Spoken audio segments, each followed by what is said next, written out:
Assalamualaikum warahmatullahi wabarakatuh. Bismillahirrahmanirrahim. Alhamdulillahilladzi arsala rasulahu bil huda wa dinil haq liyudhhirahu 'ala dini kullih wa kafa billahi syahida. Asyhadu an la ilaha illallah wahdahu la syarikalah wa asyhadu anna Muhammadan abduhu wa rasuluh la nabiyya wa la rasula ba'dah. Qala rabbi ishrah li sadri wa yassir li amri wa hlul 'uqdatam min lisani yafqahu qawli, amma ba'du. Bapak Ibu jamaah salat Isya dan insyaallah salat tarawih yang dirahmati Allah Subhanahu wa taala.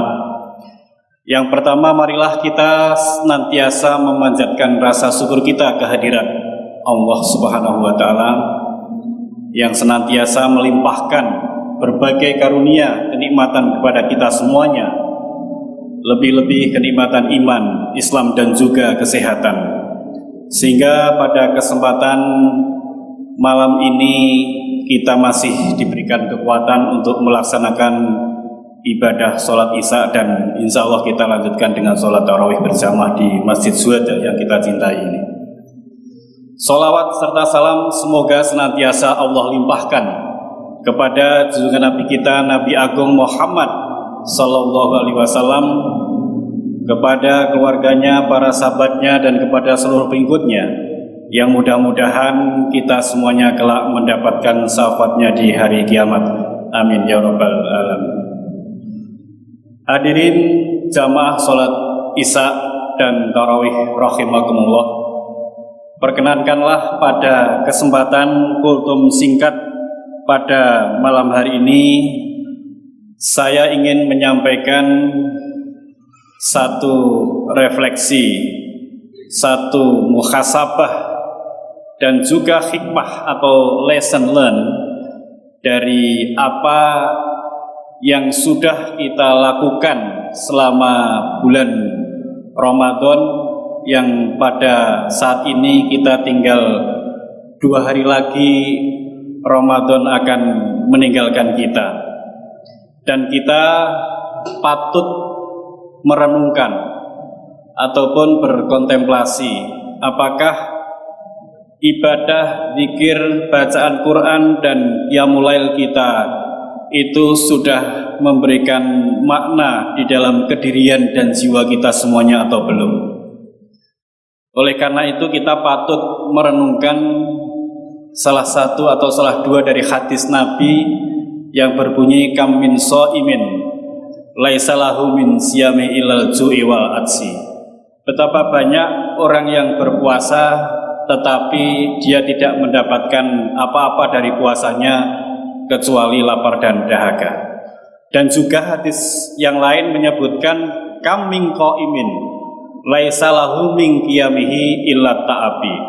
Betapa banyak orang yang melakukan qiyam ataupun sholat, namun dia tidak mendapatkan bagian apa-apa dari sholatnya kecuali hanya capek.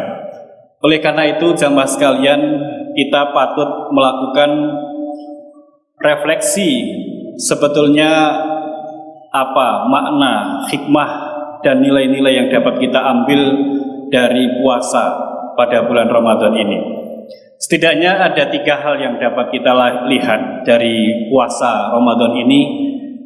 Yang pertama bisa kita lihat dari perspektif tasawuf, yang kedua bisa kita lihat dari aspek psikologi, dan yang ketiga setidaknya dari aspek sosial. Yang pertama dari aspek tasawuf ataupun akhlak. Ini puasa menggambarkan dan mengajarkan kepada kita betapa nilai-nilai keikhlasan, nilai-nilai kejujuran, nilai-nilai kesabaran, nilai-nilai ketakwaan itu adalah pelajaran yang sangat luar biasa yang dapat kita ambil bersama. Karena jelas puasa itu disandarkan langsung kepada Allah. As-saumu li wa ana ajzi bihi. Puasa itu adalah milikku dan akulah yang akan membalas pahala puasa itu sendiri. Oleh karena itu ibadah puasa ini memang mempunyai karakteristik yang berbeda dengan ibadah yang lain. Karena ibadah sholat sebagai contoh bisa kita lihat gerakan-gerakannya, rukuknya, sujudnya, tahiyatnya dan lain sebagainya. Begitu juga dengan zakat, bisa kita lihat barang yang dizakatkan. Apalagi haji, dari sejak berangkat sudah diantar oleh mungkin orang bahkan satu kampung, belum nanti di sana tawaf, sa'i, wukuf, tahallul dan sebagainya, itu nampak jelas gerakan-gerakan ibadahnya. Namun puasa ini hampir tiada beda antara orang yang berpuasa dan yang tidak berpuasa secara fisik. Oleh karena itu puasa ini dimensinya sangat rohaniah dan mengajarkan kepada kita bagaimana ikhlas itu ditanamkan.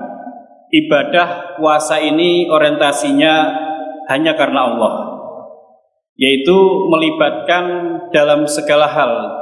Orientasinya adalah dalam rangka meraih ridha Allah Subhanahu wa ta'ala. Dan ikhlas itu memang sesuatu yang bahkan kita sendiri mungkin tidak tahu, karena di dalam hadis qudsinya juga Imam Ghazali menyampaikan al-ikhlasu sirrun min sirri. Jadi ikhlas itu adalah salah satu rahasia dari rahasiaku yang aku titipkan di dalam qalbunya orang-orang mukmin. Oleh karena itu kita senantiasa berikhtiar untuk selalu mengoreksi akan niat kita beribadah kepada Allah Subhanahu wa taala, yaitu tidak lain dan tidak bukan untuk semata-mata meraih ridha Allah Subhanahu wa taala. Selain ikhlas, puasa juga mengajarkan kita sebagai media tazkiyatun nafsi atau media membersihkan diri. Qad aflaha man tazakka wa dzakara isma rabbih fasalla. Beruntunglah orang yang mensucikan dirinya dan ingat kepada asma Tuhannya dan kemudian mendirikan sholat. Artinya proses membersihkan diri, membersihkan jiwa kita, itu adalah salah satu cara kita untuk bisa dekat kepada Allah Subhanahu wa ta'ala. Puasa ini mengajarkan kita bukan hanya lapar dan dahaga, menahan rasa lapar dan dahaga, tetapi mengajarkan kita untuk bisa menahan diri dari panca indera kita berbuat kemaksiatan. Mulut kita dari berkata dusta, menggunjing orang lain, menyakiti, dan hal-hal lain yang menimbulkan dosa bagi kita. Dan dosa itu akan kemudian mengotori hati kita. Dan hati yang kotor, yang gelap itu tidak mungkin akan memantulkan nur robbani atau cahaya-cahaya ilahiyah. Oleh karena itu, dengan media puasa dan zikir itu adalah dalam rangka kita membersihkan hati, membersihkan jiwa kita. Kemudian secara tasawufi juga puasa mengajarkan kita untuk senantiasa bisa bersikap ihsan. Ihsan itu di dalam konsep hadis itu disebutkan engkau menyembah seolah-olah engkau melihat Allah. Tetapi ketika kalian tidak mampu, maka Allah akan melihat kalian. Oleh karena itu di dalam konsep ihsan ini menjadi penting agar apa? Agar kita senantiasa mempunyai rasa muraqabah, merasa diawasi oleh Allah Subhanahu wa taala. Harapannya setelah Ramadan ini nanti selesai, tentunya akan memberikan impact, akan memberikan dampak yang positif ke depan selain bulan Ramadan ini, sehingga jiwa Ramadan ini bisa memberikan atau mensuasanai bulan-bulan lain di bulan Ramadan, sehingga ketika kita khusyuk di dalam sholat, harapannya juga bisa khusyuk ketika kita di luar sholat atau di luar masjid. Oleh karena itu puasa ini harapannya bisa memberikan nilai tadi ihsan dan juga sekaligus kesabaran. Hadirin jamaah sholat Isya dan Tarawih, yang kedua kita bisa melihat dari aspek psikologi. Puasa ini mengajarkan kita akan dimensi empati, dimensi berbagi, dimensi kita mempunyai kepedulian, dimensi kita bisa terbentuk karakteristik yang kuat kedisiplinan, keuletan, jiwa empati, jiwa penyayang kepada sesama.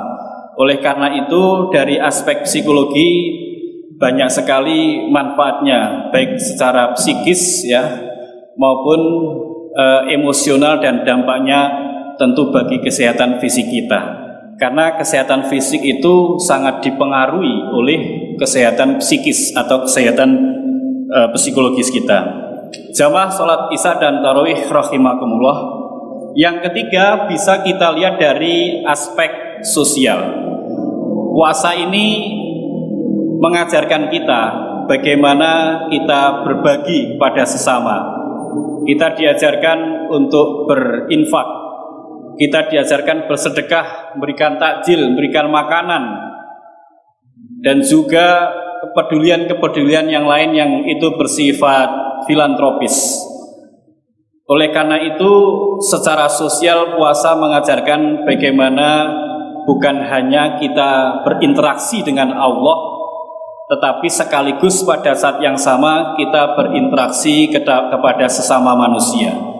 Dan itulah sesungguhnya Allah senantiasa akan menyayangi kita dan membantu kita selama kita menyayangi sesama dan membantu sesama kita. Innallaha fi aunil abdi makanal abdu fi auni akhihi. Allah akan senantiasa membantu seorang hamba di mana hamba tersebut senantiasa membantu saudaranya. Oleh karena itu, puasa ini sangat mengajarkan kita akan nilai-nilai tasawufi, nilai-nilai psikologis atau emosional dalam membentuk karakter yang baik. Dan yang ketiga, secara sosial kita akan terbentuk bagaimana interaksi kita baik dengan sesama manusia, menumbuhkan rasa empati, menumbuhkan solidaritas, dan juga hal-hal lain yang bersifat sosial untuk membantu sesama. Hadirin jamaah sholat Isya dan Tarawih rahimakumullah, itulah kira-kira sedikit hikmah kita bisa bermuhasabah, merefleksikan yang puasa ini pada bulan ini tinggal kurang lebih 2 hari lagi. Mudah-mudahan setelah bulan Ramadan ini meninggalkan kita memasuki bulan Syawal yang artinya meningkat, dan mudah-mudahan setelah bulan Ramadan ini selesai kita betul-betul bisa meningkatkan kualitas maupun kuantitas ibadah kita. Dan yang terpenting mudah-mudahan ibadah kita pada bulan Ramadan ini diterima oleh Allah Subhanahu wa taala. Amin ya rabbal alamin. Saya kira itu yang dapat kami sampaikan, mudah-mudahan bermanfaat dan bisa menambah motivasi semangat kita untuk selalu beribadah dalam rangka taqarrub meraih ridha Allah Subhanahu wa taala. Billahi taufiq wal hidayah wa ridha wal inayah. Wassalamualaikum warahmatullahi wabarakatuh.